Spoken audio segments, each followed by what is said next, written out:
इस दास को अपने साथ में रखिए, यही आपसे निवेदन है, प्रार्थना है।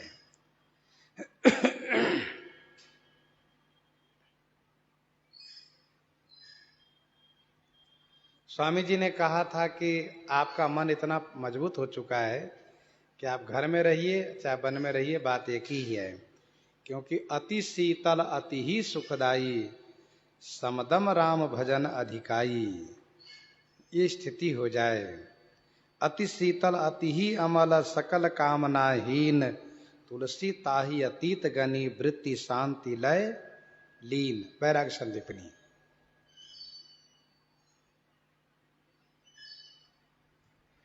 पीपा जी महाराज को अनुमति मिल गई, पीपा जी साथ चलने लगे। तो पीपा जी की सभी रानियां साथ चलने को तैयार हो गई। लागी संग रानी 10 दोए कही मानी, नहीं कष्ट को बतावे डर, पावे मन लावहीं। लागी संग रानी, संग में रानियां लग गई। कितनी रानियां? 2 10 20 रानी थी। इतिहास साक्षी है, राजा लोग बहुत पत्नी वाले हुआ करते थे। लागी संग रानी 10 2 20 रानी इनकी थी, सब साथ में लग गई। पीपा जी इनको समझाने लगे कि देखो, वन लायक तुम लोग नहीं हो, वन में बहुत कष्ट है, इसलिए तुम वन को मत जाओ, महल में रहो, महल के सुख सुविधा में रहो। तुम एक राजा की बेटी हो, राजकुमारी हो, तो राजमहल में तुम रहो, तुम वन में मत जाओ। डरवा रहे हैं, लेकिन वे मन में नहीं ला रही हैं।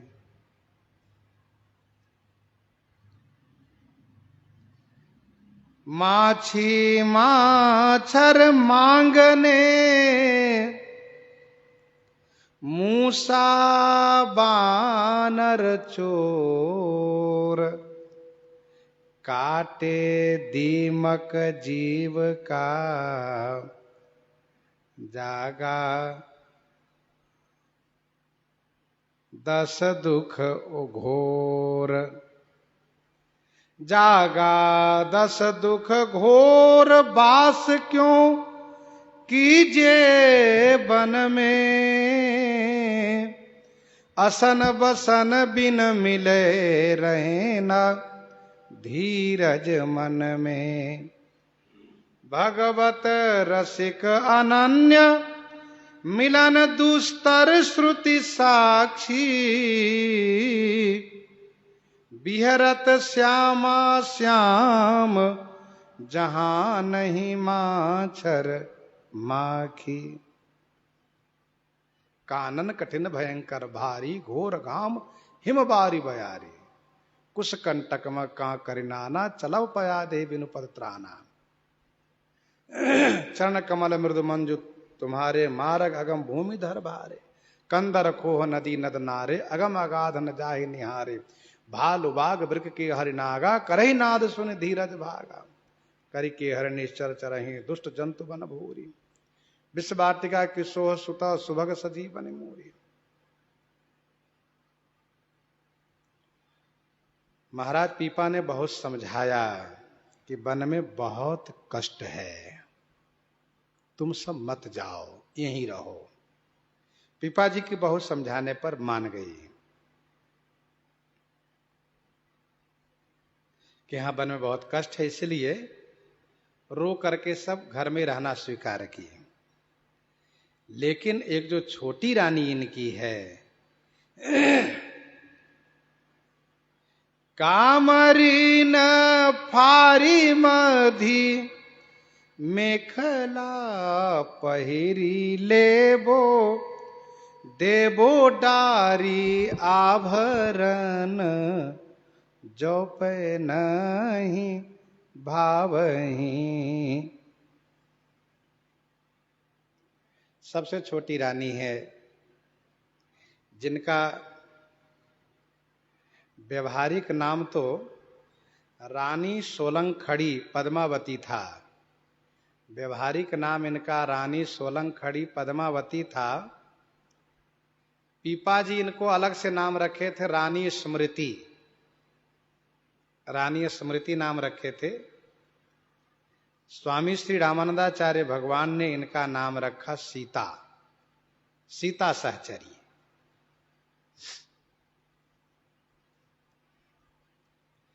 19 रानी रोग आके रह गई, लेकिन छोटी रानी जो सीता सहचरी हैं, श्री सीता सहचरी, वो रहने को तैयार नहीं हुई। उन्होंने स्पष्ट कर दिया कि मैं तो साथ ही रहूंगी। नाम है सीता जथा नाम तथा गुण। श्री सीता जी के जैसे इनकी भी निष्ठा है पतिव्रत धर्म पर। पति वन में रहेंगे तो मैं भी वन में रहूंगी, पति जिस दशा में रहेंगे मैं भी उसी दशा में रहूंगी। श्रीमद् वाल्मीकि रामायण में वर्णन है, श्री किशोरी जी के, श्री सीता जी के लिए माता कैकेयी ने मुनि पत्नी वाला वस्त्र ला करके दिया, बलकल। अब श्री सीता जी कभी पहनी नहीं, और एक को जैसे कमर में लपेट लिया और एक को हाथ में लेकर के पूछा श्री राम जी से कि स्वामी, वन में रहने वाली जो मुनि की पत्नी होती है वो कैसे पहनती है, आप मुझे बताइए। तो जैसे ही किशोरी जी ने यह पूछा कि वहां श्री गुरु वशिष्ठ जी का रोष प्रकट हो गया, उनसे नहीं सहा गया और वे नाराज हो गए। कहा कि महारानी कैकेयी से कि आप बहुत अन्याय कर रही हो, अनुचित। ठीक है, तुमने श्री राम को वनवास मांगा है, श्री सीता के लिए नहीं, ये उनकी धर्म पत्नी है, यहां रहेंगी। और बहुत कुछ कहा। फिर इसके बाद में श्री सीता जी ने सविनय प्रार्थना किया, गुरुजी मुझे मेरे स्वामी के साथ जाने दीजिए। कहने का अभिप्राय यह है कि वन में जैसे मुनि पत्नी रहती है मैं भी रहूंगी, यह निष्ठा श्री सीता सहचरी जी की है। तो श्री पीपा जी ने कहा कि यदि तुम साथ ही चलना चाहती हो तो ये काम करो, तुम्हें जो आभूषण पहन रखी हो, गहने, साड़ी और बढ़िया आभूषण जो पहन रखे सबको उतार दो और कंबल को बीच में फाड़ करके, देखिए उसको अल्फी कहते बनाना, कामरीन फारी, कामरीन माने कंबल को फाड़ करके, कहा बीचों बीच थोड़ा सा फाड़ा जाता है, क्या सिर जिसे आ जाए उसमें, सिर चला जाए उसमें। तो कामरीन फारी मधी मेखला पहरी लेवो, मधी बीच में मेखला पहर लो, अर्थात जो कमर बंद होता है उसको मेखला कहते हैं। तो पीपा जी ने कहा तुम एक काम करो, तुमको यदि चलने की बड़ी इच्छा है तो तुम सभी आभूषण उतार दो और फिर कंबल को फाड़ करके ऊपर से पहन लो और एक डोरी से कमर में बांध लो, चलो। श्री सीता सहचरी जी प्रसन्न हो गई, खुश हो गई और वैसे तुरंत किया उन्होंने, तुरंत। लेकिन और रानी में इतनी हिम्मत नहीं है कि वो आभूषण उतार कर कंबल पहन ले। वो रो रही भले, लेकिन वो काम नहीं कर सकती।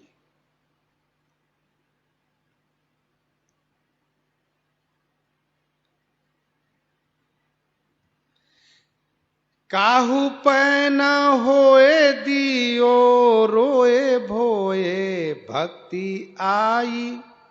किसी और रानी से यह काम नहीं हो पाया, किसी की हिम्मत नहीं पड़ी कि कम्बल फाड़ के पहन ले, आभूषण उतार दे। रोए, सब रो करके रह गई, दियो रोए। भोए भक्ति आई, छोटी छोटी रानी में भक्ति आई।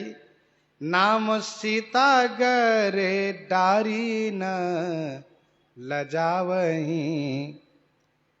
गले में उन्होंने तुरंत कमल को फाड़ करके पहन लिया, सारे आभूषण सारी उतार दिया और बिल्कुल साधु वाला वेश बना लिया। कोई लाज शर्म वाली बात नहीं, जब साधु बन गए तो लाज शर्म क्या बात है। यह मानकर के श्री सीता सहचर्य जी साथ हो गई।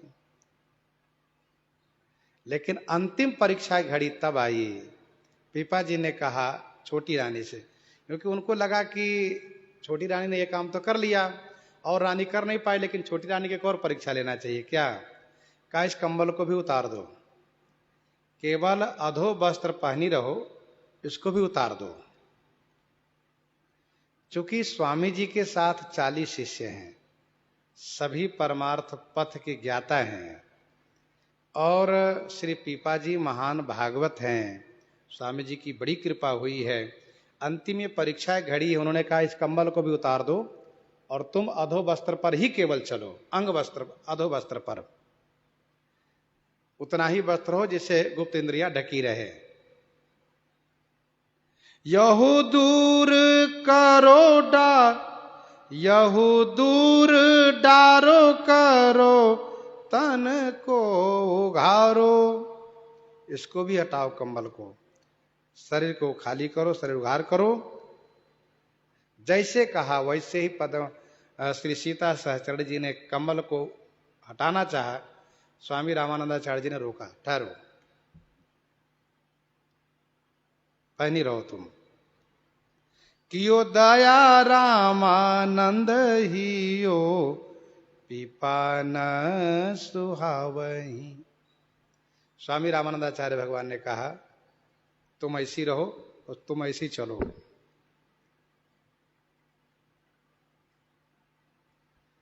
श्री सीता सहचरी जी का बहुत बड़ा नाम है, ध्यान दीजिएगा। पीपा जी मनु जी हैं तो श्री सीता सहचरी जी शत्रुपा जी हैं, ये कोई सामान्य नहीं है। शुरू से ही पति के साथ में रही हैं और यह इनकी निष्ठा है कि पति का जहां जन्म होगा मैं साथ रहूंगी, साथ में है। स्वामी रामानंदाचार्य भगवान रामानंदा स्वयं राम प्रादुर्भूतो महितले, भगवान श्री रामचंद्र जी हैं। स्वामी जी ने कहा पीपा तुम इनको साथ में रखो। पीपा जी ने कहा मुझे लगा कि यह काम नहीं करेगी और मुझे इनको नहीं ले चलना पड़ेगा, जैसे 19 किनारे हो गई उसे ये भी किनारे हो जाएगी।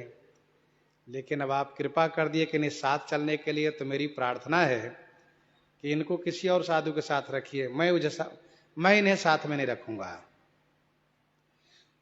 जो पे या पे कृपा करी, दीजे काहू संग करी, मेरे नहीं रंग या में कही बार बार है।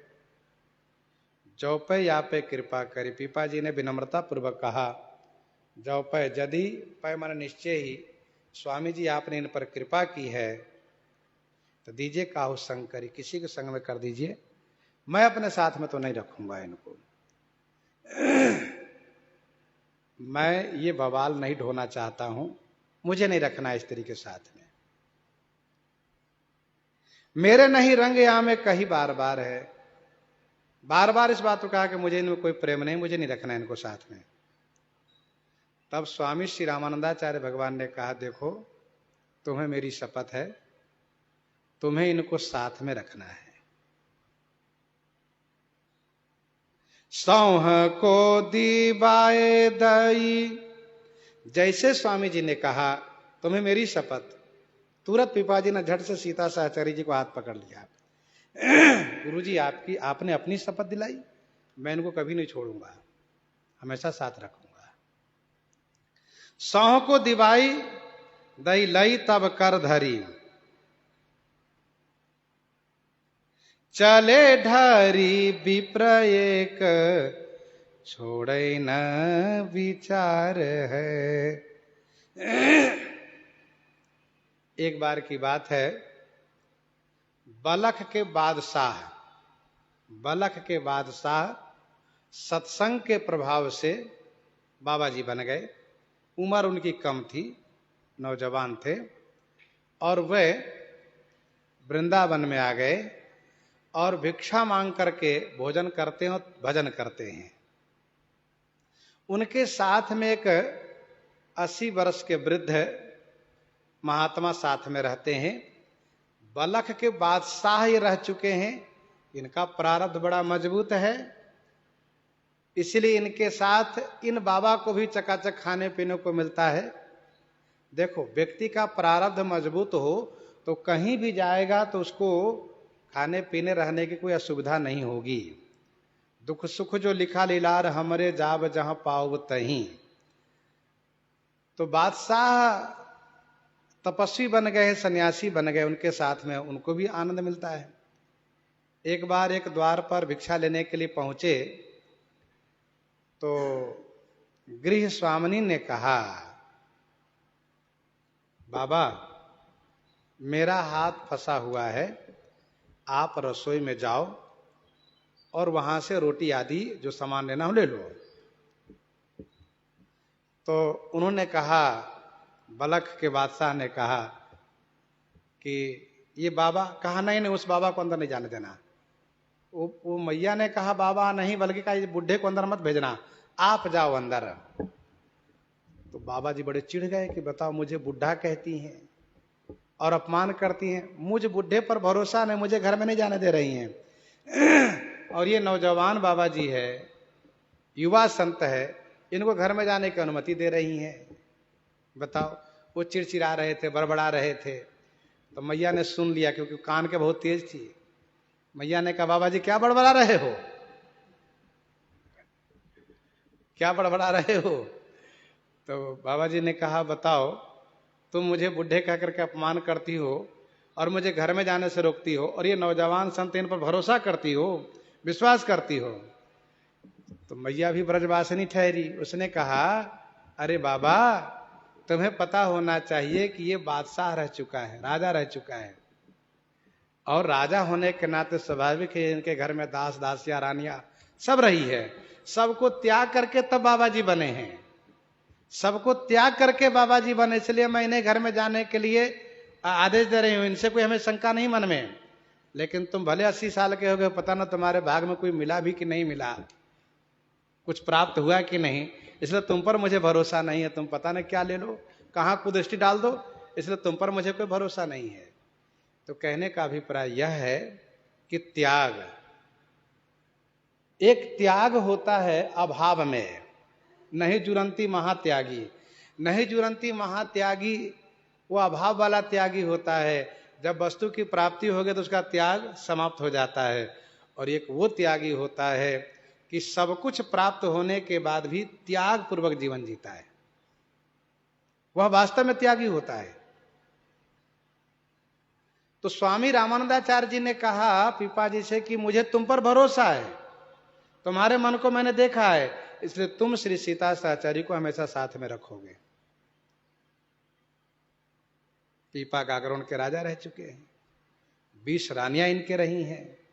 और फिर जब से इनका वैराग्य हुआ है, देवी जी ने जब इनको मार्ग बताया है, तब से ये भजन में प्रवृत्त हो गए हैं। इनके मन को स्वामी जी ने अच्छी तरह से परखा है, देखा है। इसलिए स्वामी जी ने कहा,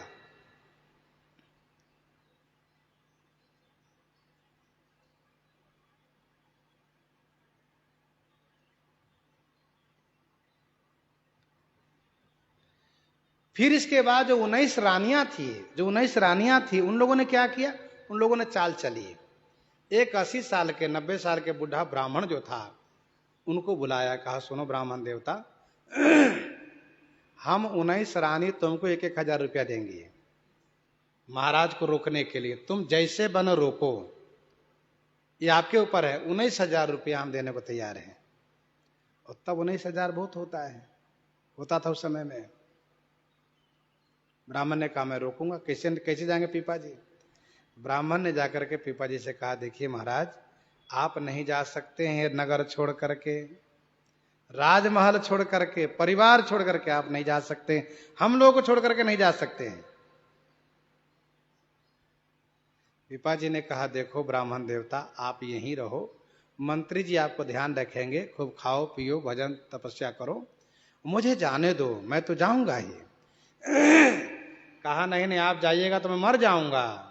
कहा, अरे नहीं नहीं, ये सब काम मत करो, मुझे जाने दो।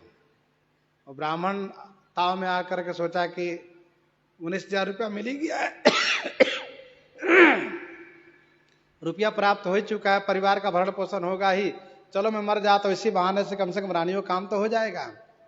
बस झट से जेब से जहर निकाला, पी लिया, खा लिया, मर गए ब्राह्मण वहीं पिपाजी के सामने।